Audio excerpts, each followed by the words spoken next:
آج ہم بات کریں گے حضرت داؤد علیہ السلام کے بارے میں۔ کیا آپ جانتے ہیں اللہ تعالیٰ نے زبور حضرت داؤد علیہ السلام پر اتاری۔ حضرت داؤد علیہ السلام اللہ کے وہ نبی تھے جنہیں بے مثال آواز، حکمت اور طاقت عطا ہوئی تھی۔ سریلی آواز، قرآن کی گواہی۔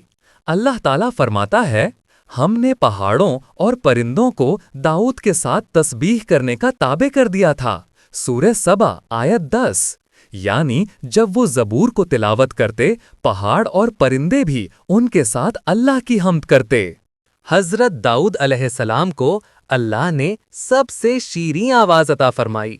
وہ زبور کو نہایت خوش الحانی سے پڑھتے تھے، یہاں تک کہ مخلوق رک کر سنتی تھی۔ ان کا پیشہ قرآن سے ثبوت۔ اللہ نے فرمایا، ہم نے داؤد کو زرہ بنانے کی صنعت سکھائی۔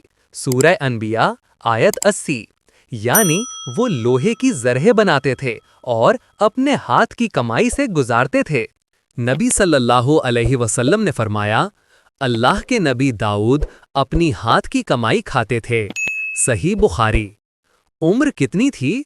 تاریخی اور تفسیری روایات کے مطابق حضرت داؤد علیہ السلام کی عمر 100 سال تھی۔